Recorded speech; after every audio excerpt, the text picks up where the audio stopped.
Hello, everyone, and welcome back. Today, I want to talk about this video put out by Christine Grace. If you don't know her, she's a British YouTuber. She talks about some of the same stuff I do, but she made this video titled How I Realized Men Were Right All Along, and I think she does a really good job laying it out. And I echo a lot of the same sentiments that she talks about, so I wanted to go through this video with you guys. Hey, it's Christine Grace. Welcome back to my channel. So I recently did a video where I was just telling you guys how I got introduced to the red pill, and it got a lot of engagement. I saw you guys having conversations in the comment section, and I saw that it got a lot of traction. So I thought, why not come on and share some more of my thoughts with you guys, because I really enjoy conversation. I like hearing what you guys have to say because it inspires me to question things a bit more. It inspires me to dig a little deeper and strive for more answers and more truth in a world of insanity and lies. And obviously, if you've been following me a while, you know that that is my passion in life. What I enjoy doing is finding truth. So one thing that's been on my mind recently, and I've mentioned it quite a bit in some of my reaction videos, and that is, what actually is the point of feminism? So I know we spend a lot of time, debunking the lunacy of feminism, and we often hear a lot of commentators debunking, what feminism stands for. So I think we all know and agree that everything that feminism claims to stand for is just ridiculous, right? But my question is to the feminists, what do you want? Seriously, I genuinely want an actual answer. I don't think actual feminists can answer this. And I say this as someone who, as I've mentioned in previous videos, I'm only a couple years out of feminism. 6, 7 years ago, I was living in Washington, D.C., being a girl boss, living in my own apartment, doing the feminist thing. And I never once, I think the thing to keep in mind is a lot of people like me, who weren't gender studies majors, who weren't consciously seeking out like feminist literature, weren't actually studying feminist ideology. We were just kind of learning the culture that was being shared with us by other professional women. Um, there was no prompting to ask that question because it was never top of mind. Everything is just always accepted as this is what it is, and that we're striving towards something. And I think the baseline of feminism, and all of these other like ideology, uh, political movements is oppression. Like, you are the victim, you are the oppression, and that is the foundation of it. And you're always striving to overcome some sort of invisible, hurdle, structural problem, whatever. You're always working to overcome something, but you're not actually striving to achieve anything. And I think that's an important distinction, because if you're not striving towards something, you're not setting a goal, you're not looking forward. If you're trying to overcome something that already happened, so for feminism, you could look at historical examples of oppression. If you talk about racism, you could talk about the legacy of slavery and Jim Crow. So you're always looking at history, and it's always backward looking. Even though you're in the present, you're looking at what happened in the past to justify continued belief in victimhood and like overcoming oppression, but you're not striving towards anything. So I don't think women can actually give the answer to this, because I don't know that they've consciously thought about it. And the ones who have, I think they're okay with utopia. They're okay with an all women society. And then that leads to like the logical end state of feminism, which is very nihilistic. Erasure, obviously, of gender based norms. Um, I've seen some feminists talk about like a progression towards lesbianism, and that's one of the desired end states. So I think women who are all in on feminism, they will talk about those more extreme views. But I think the average person, like people like me who just adopted feminist beliefs based on the career environments we were in, I don't think we actually agree with all those things, or we're ascribing to those things, and we weren't consciously aware of any sort of desired end state or goal for feminism. I think most of us just wanted to be, compensated, and we're struggling financially. And I think the economics of feminism and the idea of career and your own, financial agency and equitable pay, I think that's what gets a lot of women into feminism, or at least that was, my case. I don't think it's kind of these more esoteric philosophical beliefs. The answer that I often hear from feminists is, we want equality. Well, if you want equality, that means being treated the same as men, which means the whole Me Too movement would be void because, well, if women can't be coerced in the same way that men, by law, can't be coerced, then all of that would disappear. That's a really We good want point. equality. Okay, well, if you hit a man, expect to get hit back. We want equality. Okay, well, in the family court systems, don't expect to instantly get custody of a child and instantly get the house, and in divorce courts, instantly get half of a man's wealth. We want equality. Go and work in the oil rigs. Yep. Go and be on the front line in the army. We want equality. What does that mean? What does it look like? Now, any of us with half a brain cell knows that. Yeah, she raises really good points here. Like, the talking point is all about equality, or, these days equity. But it's equality of thought or equality of principle. It's not equality in action, right? There is nothing stopping women from working on oil rigs, working on any sort of industry that is key to the continuance of Western civilization. So power production, key infrastructure. There is nothing stopping women from, again, working on oil rigs, laying down roads and highways, working as journeymen on, maintaining electrical infrastructure. There's nothing stopping women. There's no laws on the books that say you can't do that. Women choose not to do those things, but still demand equality with the men who do those things. And frankly, they deserve far more respect than they're being given, because they're the ones that keep civilization going. There's like this meme where if women stopped working tomorrow, like, society would keep functioning. I don't think people realize that. If all of the like female marketers left their jobs, customer service representatives, back office, administrators, if they all stopped going to their jobs and they like just magically disappeared, society would keep functioning. But if the policemen stopped showing up, firefighters stopped showing up, people maintaining like oil rigs and key infrastructure and roads and essential services, if the men in those roles just stopped showing up, society would collapse. And I don't think women truly grasp the significance of men. It's just this performative exercise where, okay, we go to college, we get these degrees, we work these jobs, and we think we're suddenly equal to men. But women aren't putting in the same effort. We're not doing the same value added roles as men.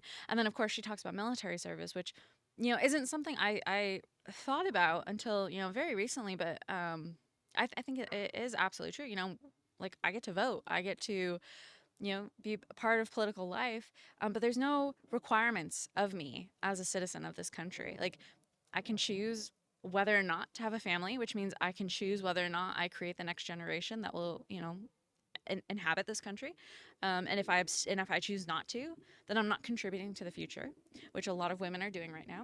I'm not required to be drafted or lay down my life for this country. So I'm not required to replenish the population and create the future of this country. And I'm not required to provide safety and security for it either. But men are required to lay down their lives in order to exist in this country. And so the requirements of citizenship are quite different, and we just don't have equity or stake in the country the same way. So, yeah, I see the problem here. It's like, okay, women demand equality, but what does that actually mean? Because we're not willing to actually do the work that justifies equality. We're expecting something and giving nothing in return. True equality can never exist between the sexes because the sexes aren't equal. We are biologically separated, okay? Life is unequal for men as it is for women. It balances out. The two balance each other out. But men can't get pregnant. So they could argue, give us wombs, we want equality. But, they don't. But because men were given bigger hearts, bigger chests, and more testosterone, and overall more body mass, more strength, women we want equality. We want what you have. And even though you can't help it, we're going to blame you for the fact that we get periods. We're going to make that our struggle. It's your fault. It's your fault that this is how we're made. Do you see what I'm trying to get at here? There's no actual thing that they want. Because this is the way I see it. Patriarchy is a great thing, and it is good for society, and it is good for women. Patriarchy is what keeps the world in order. I've said this previously, it stops the world descending into chaos. Now, what do I mean by that? Well, what I mean is that when women are in charge, awful things happen.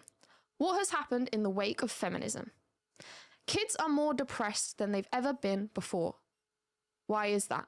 Well, because women started encouraging everyone to talk about their feelings, which we know is not productive nor helpful to a man's mental health. That's beside the point. Why are our young women depressed? Well, because they're going out and having casual sex. They're having casual sexual relationships, and the data shows that the majority of these women regret those casual relationships, and it makes them feel bad about themselves. Men aren't approaching women anymore. We've got a divide between the sexes. Well, why is that? Because in the wake of feminism, men are scared to approach women because they don't want to get looked down upon. Yeah, so I want to go back to her earlier point about patriarchy being a good thing. I think, again, this is an assumption that feminists make that patriarchy is inherently bad. But I kind of agree with her. And again, this is something I've only recently come back to, but I think you need order. Like, there is a natural order to the universe. You need order. If you don't have order, you have chaos. And you can see the juxtaposition with highly ordered societies where there are defined roles for people, and our modern society that we've created for ourselves, where everything is fluid and flexible and dynamic, and you can just be whatever you want whenever you want. And you look at how people exist on in more traditional cultures. So, we'll use conservative Christians as an example because there's clearly defined roles in the Bible for men and women, right? So you look at conservative Christians and you compare that to, to take the modern trans movement as an example, and just like a blanket movement for folks who believe that you can create different identities for yourself based on feelings and whims and kind of whatever you want. You can just do whatever you want. You can be whatever you want. You can use whatever pronouns you want. You can just create whatever you want. So it seems to be that the ones who are in a more traditional defined role seem to be happier and more content with their lives. Like, you don't see as many church going women on SSRIs as you do, trans folks who are on the far left who don't really understand who they are and what their place is in society. And so, yeah, I think there is I think there's a benefit to patriarchy, or, if you don't even want to use the term patriarchy, just like an ordered society. Like, we exist today, we've gotten to this point in human civilization because of all the different structures of societies that preceded us. For a very long time, it was monarchy. Now we have democracy and representation in the form of government. But there's always been socially like a hierarchy and different like levels of society, and everyone kind of knew their place and understood that. And it's only been recently that everything is a construct. There's systematic oppression, things that need to be overcome, but you can change your feelings, and because constructs aren't real, there's no basis for them. It's a very nihilistic way of looking at life. And so I would, just think about your own life, not even in a feminist versus, patriarchy frame of reference, but, how do you perform when you have structure to give you guidance and kind of order your days? And how do you perform when you don't? Like, if you lost your job tomorrow, and I know this from experience because I've, been my own boss for the past several years. Like, if you lost your job tomorrow, the first few weeks might be okay, but then after a while, you're just gonna feel adrift. You're gonna feel like you're in the middle of the ocean. You have no idea what direction to go and what to do. There's nothing to anchor you, and it's gonna be very overwhelming and demoralizing, especially if you thrive on having structure and order. Um, and so I do think it is incredibly I think it's incredibly dangerous to allow anarchy to proliferate the way that it has, because then everything is subjective, everything is a construct. There's no mutually agreed upon rules. Everyone just kind of lives in their own little made up world. And you can't build a society around that. You have to have a basic agreement on certain things. Murder is murder. And if you commit a murder, you go to jail. Like we have to agree on that. And if we don't, then we don't have a society. They don't want to get called a creep. Well, why would women do that? Because of feminism, women have now been told that to be sexually liberated, which basically just means to sleep around a bunch, is to be empowered. So now they're on all these dating apps, Tinder, Hinge, whatever, and they're just getting ran through because, well, the guys aren't going to complain about that, are they?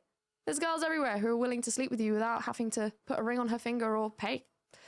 At least the whores are getting paid for it. That's a good point. You're doing it for free. Women aren't having children anymore. In the West, our species is literally dying out. So what I take from that is that when the patriarchy listens to women and takes women into account, things fall apart. The workplace used to be genuinely productive, and it was harsh. Listen, I'm a girl. The way men talk to each other is pretty brutal, but they got things done. There was no HR meetings, there was no tone policing, there was no, this is how you have to talk, this is what you have to say, this is why you can't speak like that. Things got done. And the community was looked after. Elders were taken care of, children were taken care of, strangers who might or might not abuse your children weren't being paid to look after your children so that you can go be a boss babe. Women can't see what's good for them because this isn't it. I think most of us instinctively know now that this isn't it. Now, I think this is the point, and I think like this is kind of what got me around to it. It was just coming to a realization that that there is no direction that feminism is going towards, and just looking around and seeing the degradation of society and seeing where we're going and recognizing that this isn't it. Like, one of the things she doesn't touch on here, but I think is important, is the fundamental role of women, in the 50s and, when women weren't really as prevalent in the workforce, the role of women was fostering society. Like, they were the ones that created the culture and community. They were the ones that, facilitated play dates and went to those play dates. They called in on their neighbors. They made stuff for potlucks. They volunteered. They ran the PTO.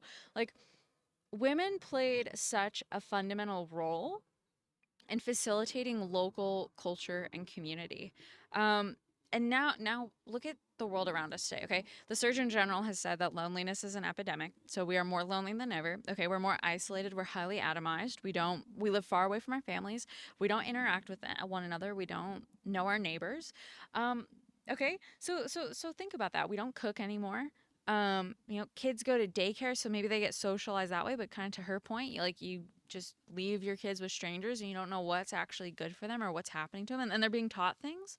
You're seeing this with parents pushing back against the public school system, but you're seeing kids taught values and beliefs that you don't actually agree with, so you have no equity and how your children are being raised because they're being raised by strangers.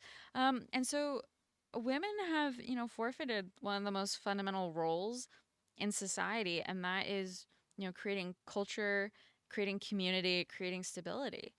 So what has feminism won us? It's won us the privilege to go sit in a soulless cubicle farm from 9 to 5 every day, so we can surrender 65, 75, 80% of our paycheck for childcare because we're not raising our own children. Okay.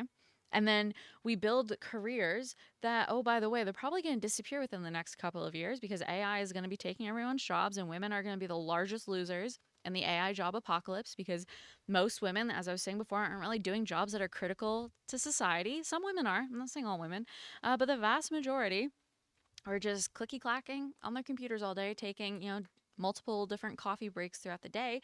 Like, they're not actually and they're tone policing, as she was saying before. Like, they're not actually doing anything meaningful to society. Okay, they're not reproducing, so our society is actually dying out. And then because these women are so busy being boss babes, and they've been told the only value they have in society is to work these soul sucking 9 to 5 jobs. They're not fostering, they're not playing a role of fostering community. So forget about even the domestic stuff. Like, if you want to have that argument, fine. But women actually played an important role in society. They looked out for one another.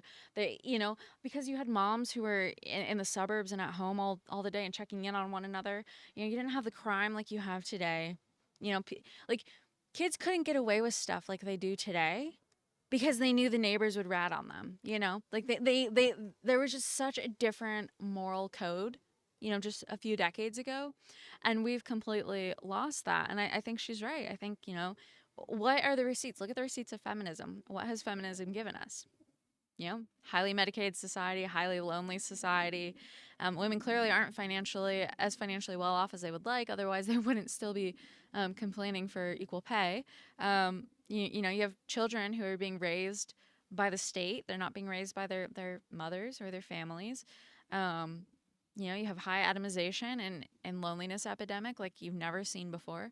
So that's the legacy of feminism. That's what we've won. That's what we've gotten. So yeah, I mean, if you look at the receipts, it's like, okay, this clearly isn't working. So maybe it's time to try something different. And maybe that different thing is going back to what has historically worked before. And that is a more patriarchal traditional society where women have, you know, a role to play, and they step up to the plate and they play that role and they embrace it. They love it. They cherish it. And I think that's what we need to get back to. Am I saying that we are to completely conform to, say, Iran's regime, and how they view women and Afghanistan? No, that's not what I'm saying. But am I saying that the ideal, in my opinion, would be patriarchy? Yeah. Am I saying one vote for the home? Yeah, the husband's vote.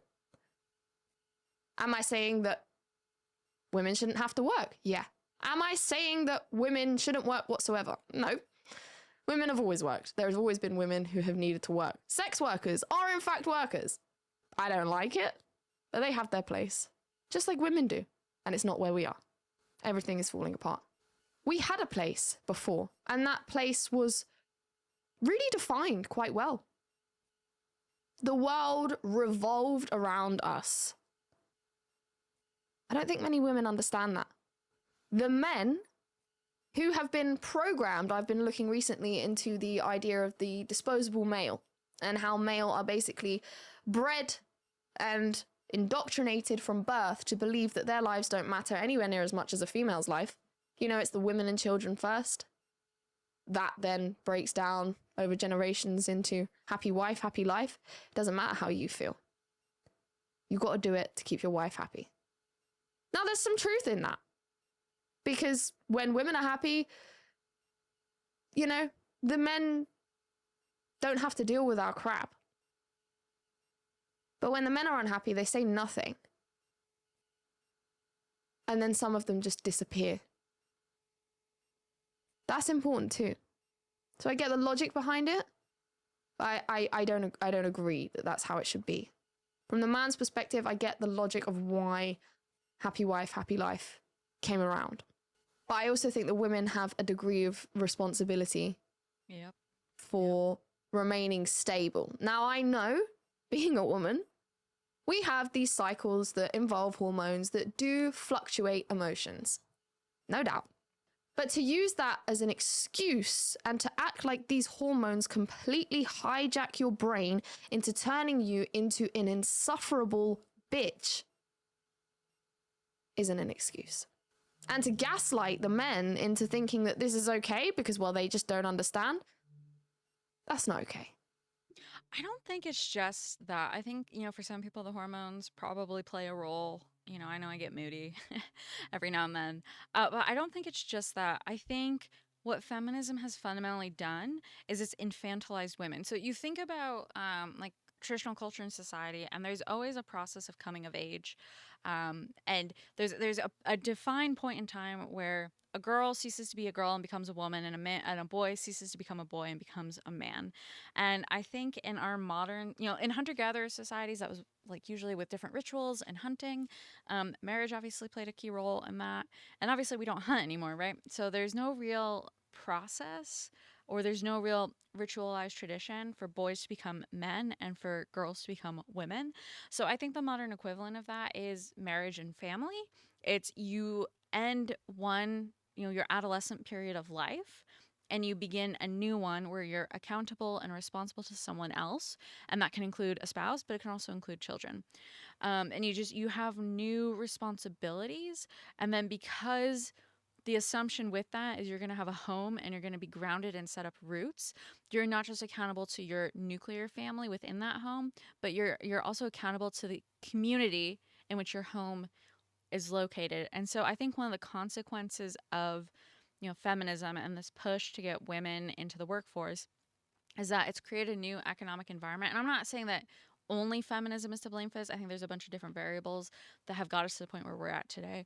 But one of them is feminism. And so by telling women to, pursue career, pursue education, and delay marriage, delay starting families, we have essentially infantilized a generation of women who have not had the process yet of actually growing up. So while women, and you'll see this, just look around, go to a happy hour, you'll see women in their 30s and their 40s who behave as if they're, 21, 22 still. And you see this too with divorce. I mean, look at all of the women who are posting about their divorces on social media. They're no fault divorces. They just, the husband looked at them the wrong way one day, and they just decided to divorce them. So you can see this playing out in real time. Like I'm not just making this up. Like you can actually see the childlike behavior that women are exhibiting. And I think the reason why is because we have completely removed the process for them to grow up in much the same way, by not getting married and by not having families. We have also simultaneously deprived men of the opportunity to grow up as well, because a lot of people say this, when you get married and when you start having kids, men are entering a new quest, if you will, right? So there's the responsibility for their family falls on their shoulders, and they're more likely to step up to the plate at work and do more and work harder because they know they have a family to provide for. If they're just providing for themselves, at some point you max out like how much work you're willing to put forward, and that obviously has macro consequences too. It affects the entire economy. So look at productivity. Why is productivity falling? Or why do people just make up work, but it feels like no one's actually being productive? I mean, that could be a reason. You look at debt and consumer spending, and again, if you're not when you have a family and you have a home, like your spending habits change, right? And so you can just look at that. Just look at what women spend money on. Look at what single men are spending money on. Understanding that behavior, and you'll start to see this. But I think we're living in a culture. And the Wall Street Journal, I think it's Wall Street Journal wrote about this. Maybe it was New York Times. I forget which one. But we're living in a period of arrested development. So millennials are in arrested development, never had a real chance to grow up, and Gen Z is following in our footsteps. And I think this is, the reason to blame. And I think marriage and starting families is far more important than people realize, because if you don't do it, you're never going to grow up. You're never going to step up to the plate. You're never going to challenge yourself in the way society requires you to challenge yourself. And I think that is one of the greatest crimes of feminism, as it's completely removed that from our civilization. And I mean, that's why you're seeing people behave the way they're behaving, because they literally are in a childlike state. Even if they're biologically in their 20s, 30s, 40s, they still behave as if they're children. I don't agree with any of that, because the men really did so much for us. Our place was, we're going to go out to work. We're going to run society. We're going to make sure that the water is running. We're going to make sure that there is food in the shops, because we're going to keep agriculture going. We're going to run everything so that you can be here and do what you want, essentially. Now, women have an expectation, just like the men had that expectation. They're expected to, as the disposable male archetype suggests, go to war and lay your life on the line for a woman. Women aren't expected to do that. But what they are expected to do, because no one is free from responsibility, the expectation on women is to look after the children, raise them well, keep the house clean and tidy, and make sure everyone is fed. Do your bit for the community. Nurture, care. Now, of course, not everyone's going to be doing that. There's going to be sex workers, and there's going to be some families that, you know, they've got a family business, and a woman is going to have her part in that, of course. Of course. But what the men have to do is always infinitely worse. Always. At every point in history, what men have had to do has always been worse. The burden has always been on them. Mm-hmm. So back when patriarchy was in full swing, you know, let's run it back maybe 80 to 100 years, women had their place. Women who didn't have to work, who purely just had to stick to their societal responsibilities, and during their free time, you know, you want to learn how to paint, teach yourself how to paint. You want to write a poem, do that. Sure, the men that might not take you seriously, but the women might. And if you're married, like, why do you care about the approval of what another man thinks? Why do you care? Or is it that you don't want the women's approval because that doesn't mean anything to you? Because if we're all being honest for ourselves, like with ourselves, we do care what men think. Innately, we care what men think. Why? Because we know they can protect us. We know they're our lifeline. So what does feminism want? Because as far as I can see, women were superior. Women were the protected sex. We were sheltered. We were provided for. We were protected. Now, I'm speaking generally. I know there's exceptions to the rule that people want to blow up out of proportion and claim this is why we needed feminism. Which is bullshit, because those exceptions still exist now, post-feminism. What do you want? Such a really good point. A lot of feminists will use the financial agency argument and domestic violence. They'll say, well, women weren't allowed to have bank accounts and, you know, women were domestically abused. Okay, well, the same things are still true to this day. Like, if you don't have a good credit score, you're not going to get a loan, right? There are still unbanked people in this country, men and women. So yeah, you can make that argument. And then, of course, like, feminism didn't stop domestic violence. In fact, it probably increased more false reporting of it, to be honest. But yeah, like, the things that feminism promised, you know, the equality and all of that stuff, like, they still haven't produced results on that.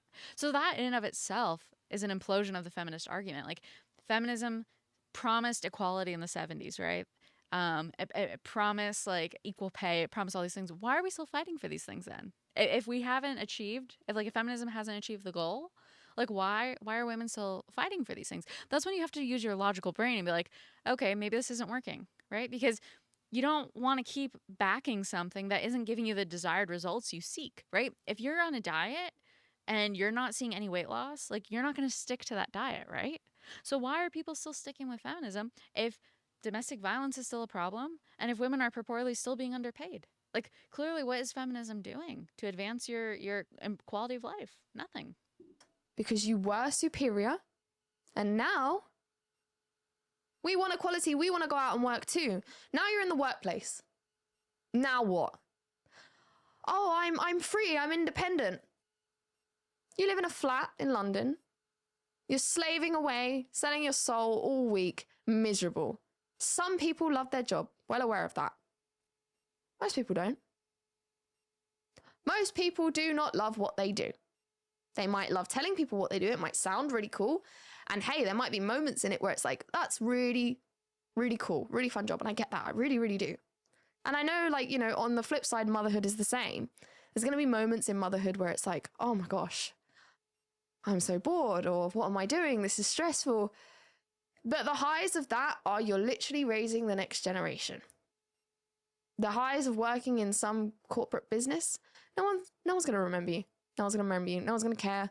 You disappear. You're just a number in the system. So we fought for equality, which essentially just downgraded our position in society.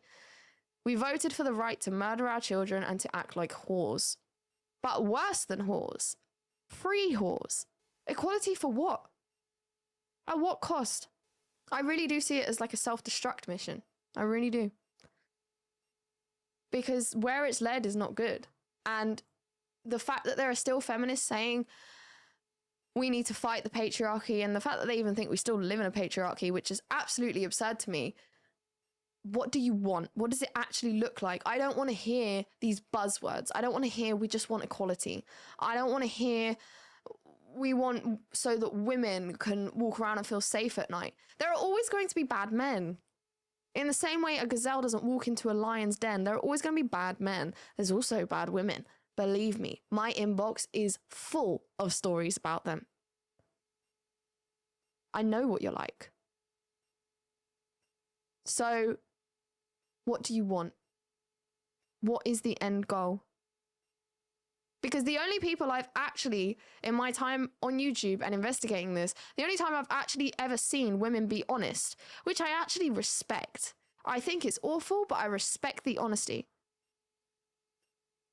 is at the inception of the National Organization for Women. If you haven't seen this already, you can go check it out on my shorts page. If you change the filter to popular, it's one of the top videos.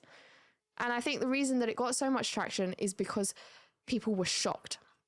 Now, just to give you a bit of context here, this was when I was, most of you know, I used to work with Pearl.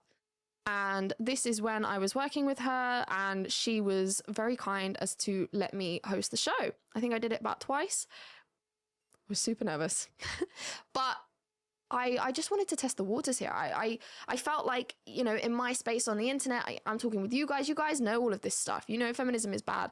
But I really wanted to talk to people who were on the ground who weren't involved in this kind of content and see, like, do these people actually know? Like, when I say I'm a feminist, do you know what that means? Do you know what you're associating yourselves with?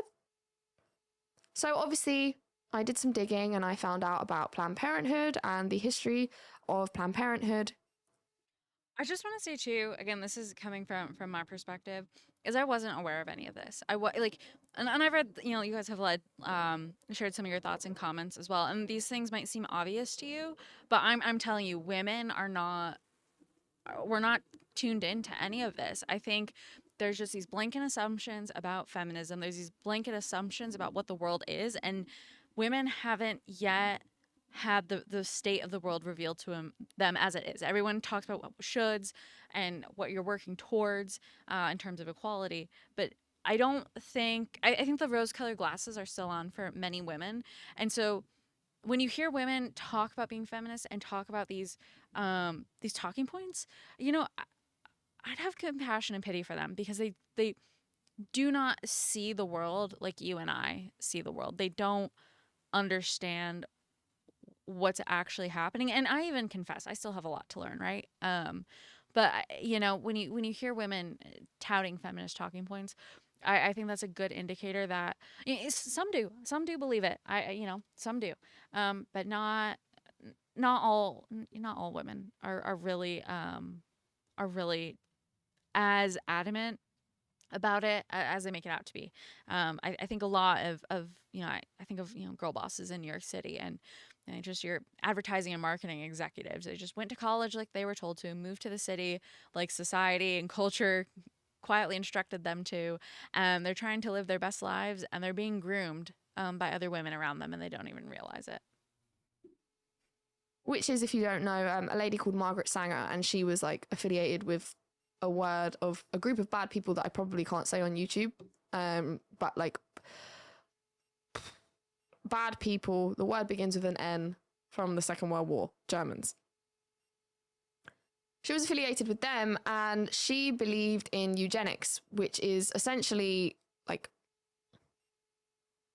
what that group of people believed in, which is like superior race, and we have a duty to exterminate the other. That is what Planned Parenthood came from. That's what all these feminists are fighting for, you know, the right to abortion. It's all, that's where contraception that's where the inception of it all came from. All this. This lady said, and I quote, "The kindest thing you can do to a child is kill it," end quote. You can look this up. Just look up Margaret Sanger quotes. You will find some absolutely atrocious things there. One thing that I find really interesting is that one of her big things was to introduce abortion to the Black population. Yep. In order to reduce it. Yep. Now, last time I checked, the Black population, Black women, were one of the top, if not the top group of women receiving this healthcare. So it worked. It worked. People don't want to associate with that once they find out that, do they? And you know that people don't want to associate with that because Planned Parenthood themselves removed Margaret Sanger from their website when people started to discover this information. Now, furthermore, getting to the video, which again, you can go check out on Shorts, I discovered an eyewitness account from one of the inception meetings of the National Organization of Women. A lady named Mallory, I believe, if I'm remembering correctly, Mallory was the sister of one of the leaders of this organization. And she just went along for the sake of seeing what was going on. She said, you know, look, they were all kind of a bit weird. They were all kind of outcasts. These were women who were not happy. They were deeply disturbed. The people who started this organization for women, one of the leading groups in second wave feminism, they were very unwell women, very bitter. I've read Rachel Wilson's book, Occult Feminism. You can take it or leave it. I'm not really a fan of her writing style, but she brings up interesting points in the book that I think are worth, you know, diving deeper into. And it's just about the character of the women who led a lot of these movements. Like you think of the suffragists and, you know, the women who, you know, wrote the Declaration of the Rights of Women at Seneca Falls Convention, you know, Susan B. Anthony and Elizabeth Cady Stanton, like names you're familiar with probably from history, American history classes. You know, there's in the book, Rachel Wilson talks about this, but there's just a trend towards occult and New Ageism and just kind of some not so good beliefs. So I wouldn't be surprised if that is a trend line across history that you know and people attract one another, right? So a lot of these people believe the same thing. So I bring this up because we often take things we learn in history classes as fact, and we believe things to be true, and we don't study the people who made history happen. We don't look at what they actually believed, look at what influenced them. You know, the Planned Parenthood example is a great example. Like everyone, feminists assume Planned Parenthood is good. It's fighting for women's reproductive health care. But once you dive into its founding, you realize, no, it was based on eugenics. And then, you know, ask a feminist to square that circle with, you know, the, you know, racism we talk about today. It's like, okay, you know, you're going to support an organization that promotes, you know, eugenics against Black people, but then you're also going to say at the same time that, you know, structural racism and white guilt and all this stuff have to be reconciled with. Like you can't square that circle. There's no way to do so. And so yeah, I think there is some sort of element of mental and emotional well-being or dysregulation within feminist women throughout history. I think over time it's just gotten more pronounced and worse as different like belief systems have manifested over the years. They're very resentful. They were not married. They did not have children, and they were angry. Now, what I respect is that they actually had a plan. They actually knew what they wanted. They weren't just throwing around buzzwords. And if you go check out the short, you'll see the conversation, which went along the lines of something like this. What are we standing for? We are standing for the destruction of men, the destruction of patriarchy. We're standing for the destruction of the nuclear family. And they propose how they're going to do this. They had a whole plan. This is what I respect. At least these feminists knew what they stood for. They were explicit about it. What's the plan? Well, we're going to promote promiscuity. We're going to tell women it's good to be promiscuous, and we're going to promote homosexuality. Open your eyes. Look at the world. This all happened.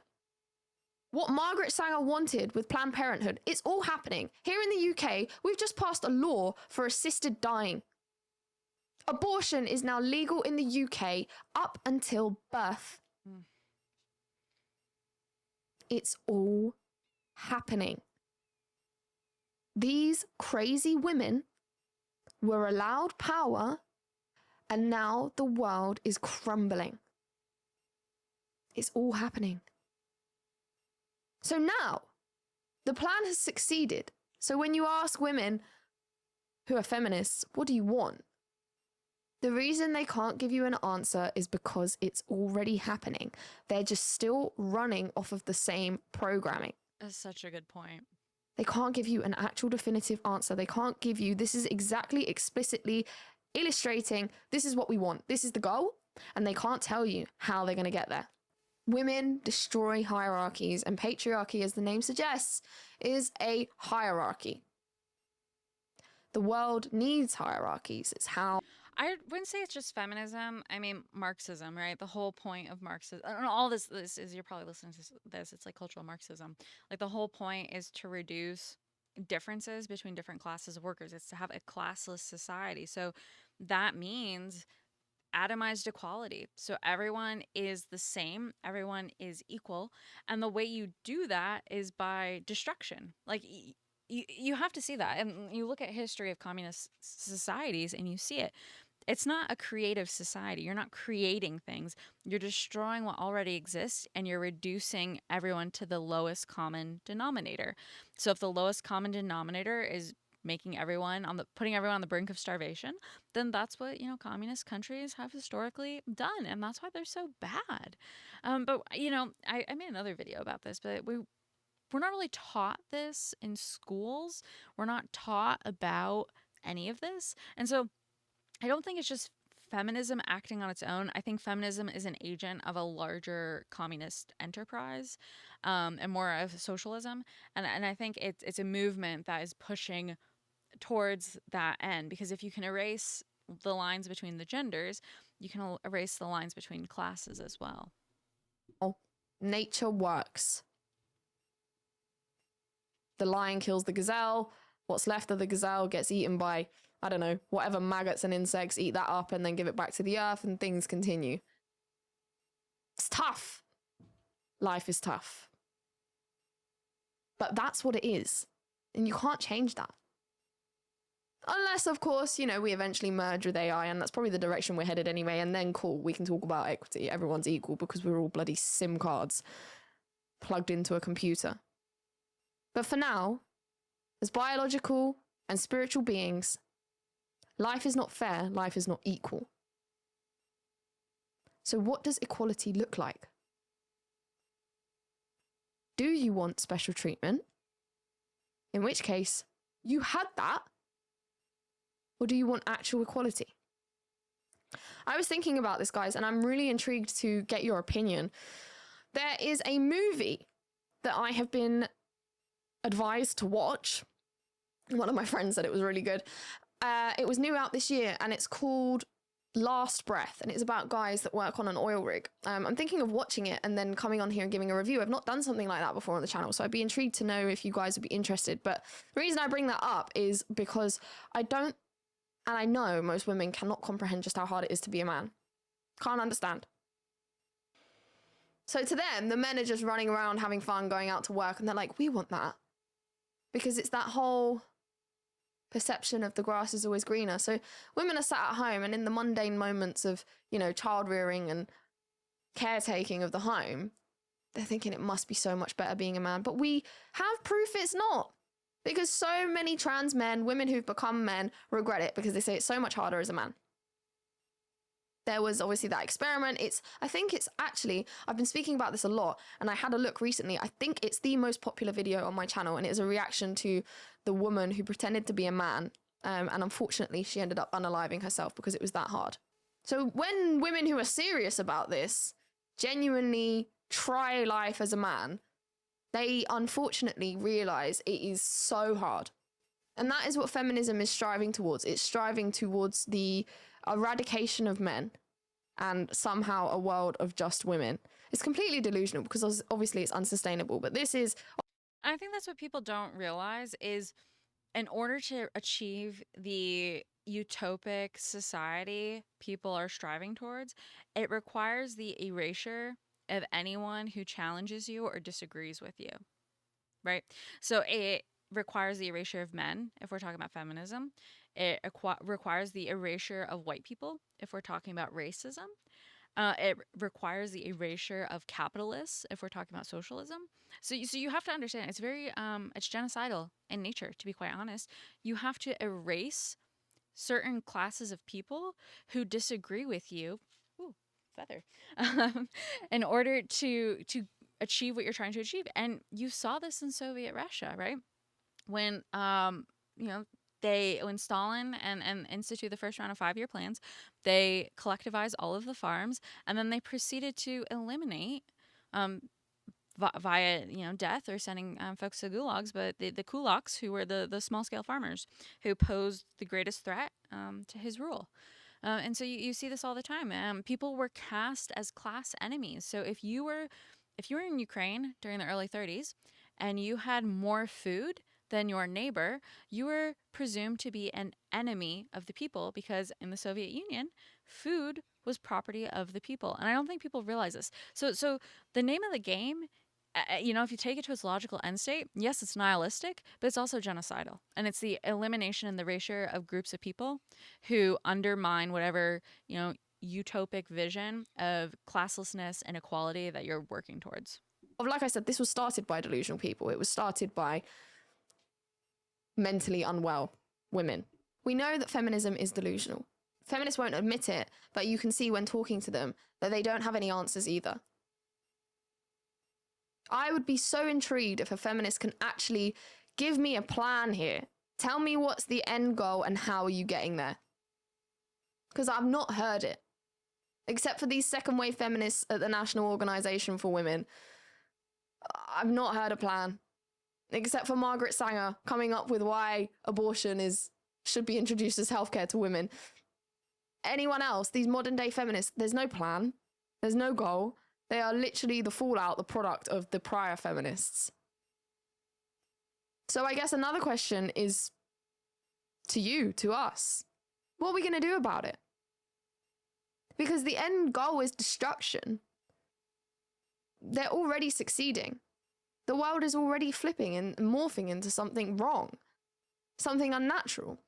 The women are taking over in the universities and in the workplace. They're out earning men by 10% in the younger generations, which is only going to continue to go up. Women are having less children. Women run the marriages. They run the marriage courts. They will run the family courts. They have complete control. They make up the consumer market. Women's opinion is what matters. We're going to live in a world where women are the sole breadwinners, but they're going to constantly resent men for that, even though that's the world that they created. I don't like to be a pessimist, but it's just logically, I can't see the way out. I can't see the way forward, and I want to. I really, really want to see the way forward. I really want to see what can be done. And I think the answer is one that we all don't really want to say, and that I probably shouldn't say on here on YouTube.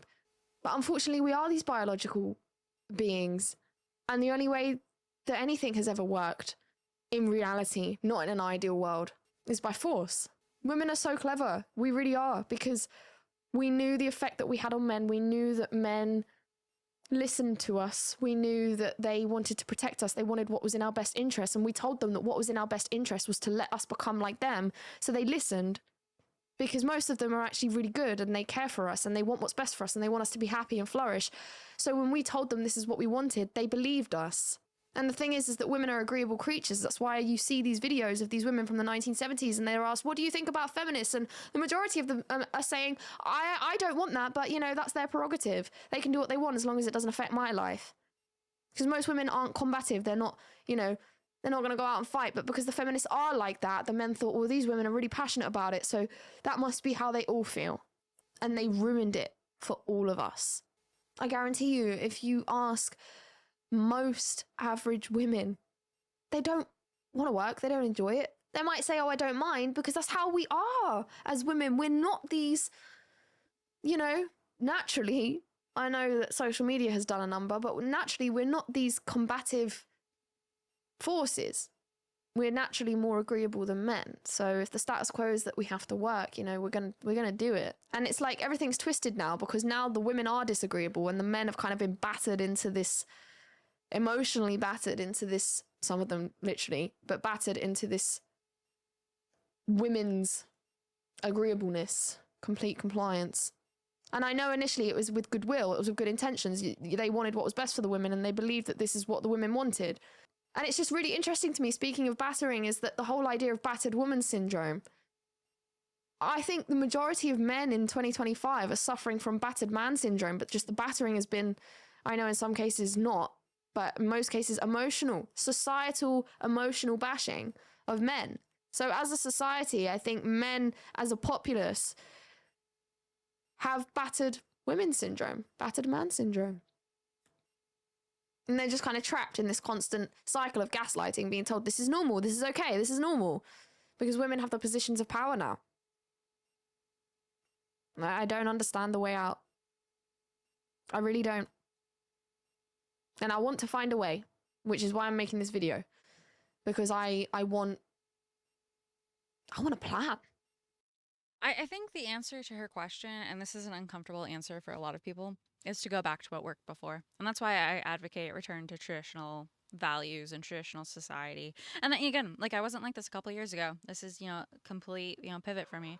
But I'm definitely like her, seeing the writing on the wall, seeing the logical end state of this, and knowing that this is no way forward. So I think we have to go back to what worked before.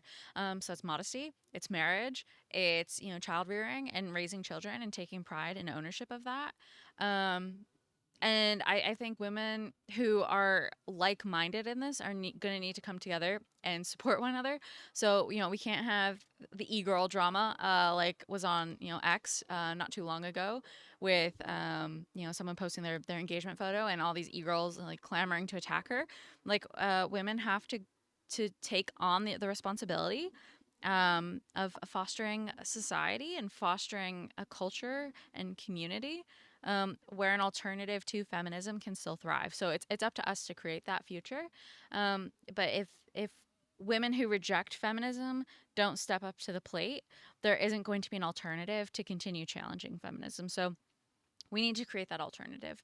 And I think it's going to be up to women who have awakened to this and recognize this to step up to the plate. And so that's why, I've started making videos about this and, trying to create a life for myself where I can, walk the walk, because I do see how important this is and how younger women especially need role models and need role models in society that can give them the value and the clout that feminists have provided up until now. And I don't even know the answer to that question either. I don't know how you can give women the social value they seek and crave in a traditional world, and that's something we're gonna have to figure out. I think getting off social media and kind of eliminating the desire for peer level social acceptance is one way to do it, and kind of withdrawing from the social spheres that feminists have created. I think that's one way to do it. But there needs to be some sort of replacement, because I think that is what draws a lot of women in, is the social validation that comes from feminism. And if you don't have a family, if you don't have other people you're accountable for, you feel the need for social validation. It's a far greater need than if you have a family and all your needs are being met. So I think we need to restore family. Call a spade. Abortion is murder. Call it that. Girls are girls and boys are boys, and they can't, one cannot become the other. I think people need to step up politically, but then also, women need to recognize the role they play and need to step up and be the heroes they seek in this regard, and start playing a more feminine role and start supporting their spouses and start working towards the restoration of patriarchy. And I know that's uncomfortable for a lot of women to hear. It really is. But we need rules and we need order. We need boundaries. And if we don't do that soon, society as we know it is going to collapse. So I do think it is incumbent on women right now to start stepping up to the plate. I don't want to be the same as the modern day feminists. I want a plan. I want to know that any children I have in this world, I can tell them we have a view of a better future. Now, I know that there's spiritual things as well, and my spirituality, of course, I have hope. Of course, I know it's all going to be okay in the end. But practically for the world, flesh, objects, what's the plan here? Because we are physical and spiritual for a reason, right? If the whole reason is to just be purely spiritual, why do we have the physical? And I think that's what life is about. It's about finding the balance between the two. We can't abandon our bodies. We can't dissociate. We have to remain vigilant, present, physical and spiritual. Now, of course, I'm talking on a societal level here. Individually, everything we do is going to naturally have a domino effect. But just like these second wave feminists had a vision for rocking the system, and they had clear messages and goals that they were striving towards, and they knew how they were going to get there. I think we need something like that to combat it. And perhaps fighting the big is by fighting with small. Feminism was kind of pushed up, down. You know, it started with the big messaging, and then it infiltrated into the family. So far as I can see, the only plan we have right now is destabilizing from the ground up by having these kind of conversations, and especially women with other women. And I often have these conversations with my friends, you know, actually bringing back feminine values and actually teaching women how to respect their husbands and bringing back that patriarchal dynamic in the home. A great couple I look at for an example, because I always think it's worth having mentors, is Rachel and Andrew Wilson. You know, they've really got that going. They've really got it working. As far as I'm aware, I'm not in their home, you know, but just from what I can see, they do a pretty good job at it. And Rachel is like, you can't, you know, you can hear the feminists going like, I don't want to be stuck in a home, I don't want to be uneducated. Rachel's one of the smartest people I've ever met. I spoke to her for a few times. She's helped. Also, we confuse going to college with an education, like the credentialism of education, with actually getting an education. If you want an education, go print off a book list of the 100 greatest or whatever greatest works of Western literature and Western thought, and go work through it. Read Ulysses, read Plato, read Cicero, read the Stoics, go read Shakespeare. Like, you don't need a college professor to educate you. And the fact that we've confused attending college with education, and the assumption is if you go to college therefore you're educated, is also one of the greatest disservices that that feminism has done. Just by getting a credential and checking off that box and getting a diploma doesn't mean that you are educated. If you want to be educated, you need to hit the books and you start reading and deeply thinking. Like these books aren't easy. You know, go read the Bible cover to cover. Even if you're not religious, go read the Quran. Like, go read these things, study them, debate them, contemplate them, and then, you know, go through the Socratic method and figure it out on your own. Like, that's the easiest way to do it. And so, yeah, like you don't have more or less education just because you completed a bunch of degrees. In fact, I think you have less. It tells me that you're a good drone in the system, but that you're not, you know, actually doing anything for yourselves in terms of advancing your own education. Me out a lot on this channel. Her book, Occult Feminism, which if you haven't checked out, you definitely should. She's incredibly smart, incredibly educated. But you know what she also is, which matters much more? An incredible mother. She's got 5 children. 5! In 2025. That's crazy. And she's only like 40 something, and all of her babies are no longer babies. And she's home with them all. Like, that's admirable. That's admirable. It's the only thing that matters. It's children. Children are the only thing that matters, really. But because of the individual programming, I think it's very difficult for women to actually know what submission actually looks like, to actually let the man run and lead. It's very difficult. We've been programmed and indoctrinated for so long now, for decades, and from such a young age. It's going to be difficult. The road's going to be tough, but it is possible. I genuinely believe it's possible. Genuinely. I just think it's tough. And with that, I think the onus is on women, such as myself, to figure out what's the difference between me and a raging feminist. Same age, same race, same kind of upbringing. Why did I go one way and she go the other? Because I knew about feminist stuff, you know, like, you know, at school you're told you can do anything a man can do, and you have this kind of programming and stuff. But then there comes a point when you become an adult, and so far as I can see, you either embrace the status quo or you reject it. And I think the onus is on women like myself to figure out, why didn't they reject it? Because I know why I did, right? And the women like me who reject it know why we did, because it makes sense to us. So we are the aware ones in this. We are responsible for these other women, because typically the man would be responsible for the women, right? And they wouldn't let their women go that other way, because they would have their best interests, and they would know that that's a bad direction for you to go in. But women won't listen to men anymore, but they will listen to other women. If enough women approve that this woman is someone who can be listened to. That's why, like, I'm so lucky to have my friends, is because we all have similar kind of thoughts. So we all have that female trust from each other. But with these feminist type women, they might listen to other women. So the onus is on us aware women to figure out how they got to where they got to, so we can follow the breadcrumb trail, find them in the woods, in the forest of delusion that they're in, and pull them out. So I'll say, as again, someone who's coming at this, who was a feminist and has transitioned. I mean, the biggest change for me was kind of hitting, my 30s, recognizing I missed out on key life milestones, wasn't, married, wasn't having kids. And then the biological clock finally hit, and I was like, oh my gosh, like I need to course correct immediately, or this isn't going to end well for me. So I think it was taking personal responsibility, from like recognizing it, having that like instinct kick in, and then taking personal responsibility, radical personal responsibility. I think that's what did it for me. And I think there are some women like me who probably in their 30s make the transition. But to answer her question, like how do women like her, women like me now, like help make other women aware? And this is really challenging because we're not in the same spaces, right? A lot of feminist women are going to be on Instagram, they're going to be on TikTok, they're in the women's sphere.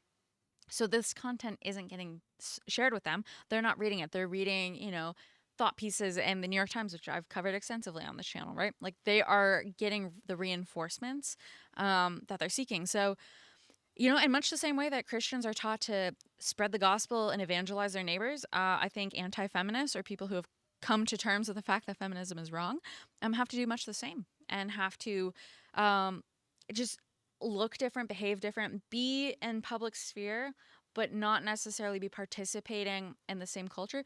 Be the distinction that other women are going to look to and be like, she's happy, she's content, she's doing something right. I want more of that. You need to be a magnet that draws people to you, because you're not going to get the message in front of them. They're just not. Social media is designed around rage bait, and it's designed about things that get you deeper into the rabbit hole and that can sell more ad spots. It's not about the truth. So you have to interact with these women in real life. You have to make them curious, and you have to like have compassion and start conversations with them in the real world. And you can, I mean, to some extent, you kind of use social media, you kind of use YouTube videos like this, and like hers. But I think that's hard to do, and I don't know how many women are going to actually be receptive of this in a two-dimensional context. I think you really need to ungroom them in much the same way these women were groomed by the feminists around them. Because you see it all the time. You see a lot of women turning away from feminism. It happens. It can happen. You've just got to infiltrate, because it's like herd mentality. It's that follow, go along with everything, which is natural for females. It's natural. You can't crap on them for that, because it is natural, and it's a good thing that they're like that, because it's kept us alive, right? But obviously it can be exploited, and that's what feminism has done. It's exploited that feminine nature.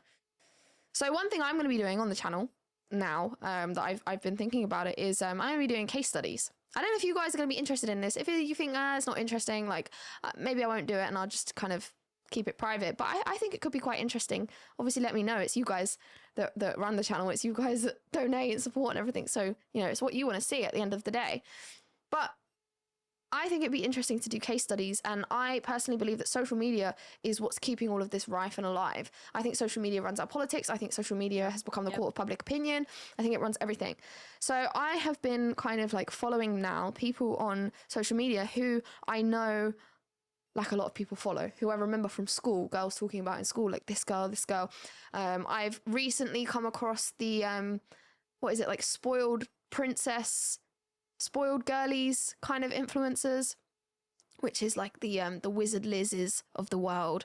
So I know, obviously, I recently discovered that Wizard Liz lady has got like 8 million subscribers. That's a lot of women, young women, who are in this echo chamber. So, okay, we start to infiltrate that. Another one I know is a lady on Instagram. Her name is, I don't know if it's Kiara or Chira King. She's British, I believe, as well.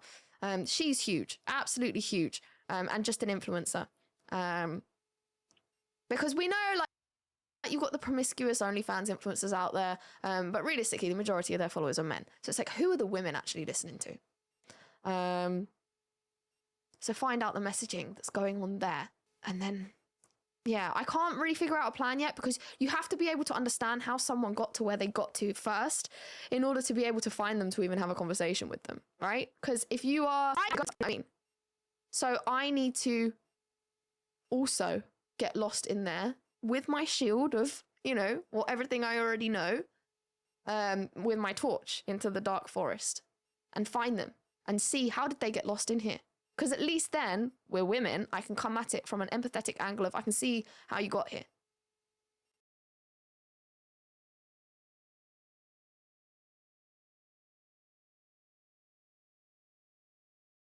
And I can be a bit more productive in my conversation with trying to convince them it's dark in here, it's cold, you can come out, there's men waiting with blankets, you're gonna be okay. I know it's like a bit like, oh, but it's like we're women, okay? I'm trying to paint a picture here.